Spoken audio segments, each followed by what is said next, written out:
I want to start by asking, what is communication? You can hear words and understand them, but words are not strong enough to convey a complete, meaningful message. For example, when you read a book, all you get are the words to convey meaning, which works at a subjective level, but when you talk to someone face to face, there is the emotion and body language of the speaker. There are unseen energies flowing from the speaker, and even if they don't use words and instead gesture, you can still understand what the person means without them saying anything. Words have power. Words can evoke an array of complex emotions in you. They can hurt you, make you happy, enlighten, and imprison you. You must be aware of this because communicating something to someone is like planting a seed. The person you communicate to may hear you in the moment, but it is not until they can relate and contemplate your message that they can truly listen. We must be careful of how we use this ability, because you can deeply affect another's perspective. And if we want to do this, we must be sure that it is a positive thing, that we will affect the other in a good way. That said, sometimes it is important to be blunt in what we communicate to others. Some people are so wrapped up in their own mind that to break free they almost need to be hurt. There is no darkness without the light. We would not know the difference between something good and bad unless the exact opposite exists and can be contemplated. However, if you intend to be cruel to be kind, you must do it from a place of love within you for the betterment of the other, and not so that you feel good. It must be done at the pace of the other so that they do not feel overwhelmed or under attack. Language is a form of synesthesia.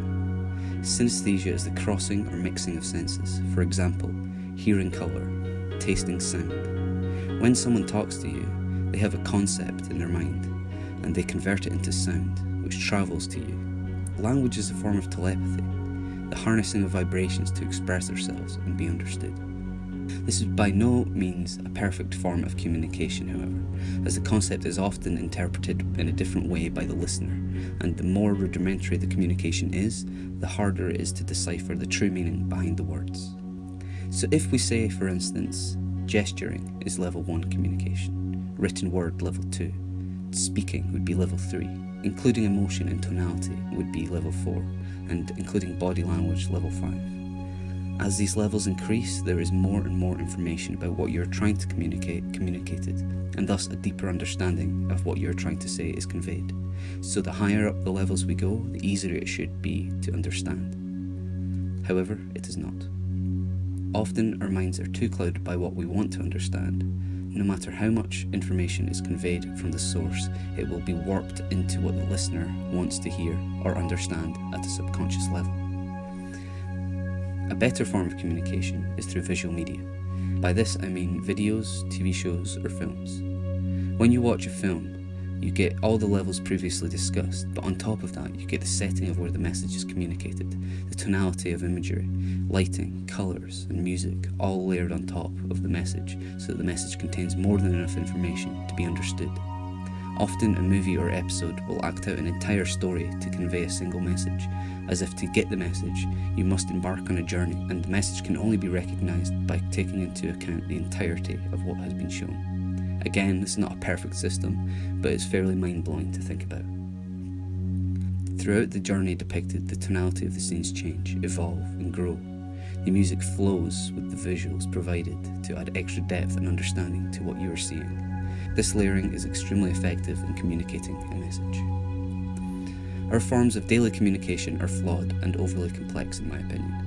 We have far too much jargon that takes away from the magical beauty of reality. Terence McKenna was by far one of the most eloquent speakers of the English language, and he had a great way to describe what I mean. Culture replaces authentic feeling with words. As an example of this, imagine an infant lying in a cradle, and the window is open, and into the room comes something marvellous, mysterious, glittering, shedding light of many colours, movement, sound, a transformative hierophany of integrated perception. And the child is enthralled, and then the mother comes into the room and says to the child, "That's a bird, baby, that's a bird." Instantly, the complex wave of the angel peacock iridescent transformative mystery is collapsed into the word. All mystery is gone, and the child learns, this is a bird, this is a bird. And by the time we are 5 or 6 years old, all the mystery of reality has been carefully tiled over with words. This is a bird, this is a house, this is the sky. and we seal ourselves in within a linguistic shell of disempowered perception. So it would seem that our very language is taking the beauty and magic from our perception of reality. It may be too late to stop, but I think realising this could be a step to taking the mystical back.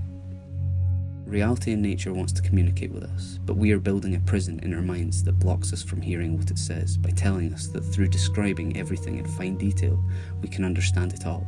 It's a trap we have created for ourselves. I would like to finish by saying that no matter what names we give to things, we must remember that it is not what they are. Just because we give a name to a miracle does not stop it from being what it is. The universe is brimming with magic and miracles that are simply just not important for us to understand at, say, a scientific level. Try to hold on to the magic all around you and look at reality in the way that feels good to you. And I believe that this perspective will not only lead to greater happiness, but to a truer understanding of the universe and our place in it. Communication is a powerful ability that we as humans have. It is nothing short of magical.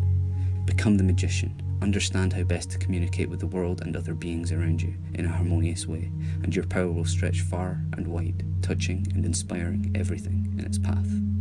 Thanks for watching, and stay tuned for the next episode.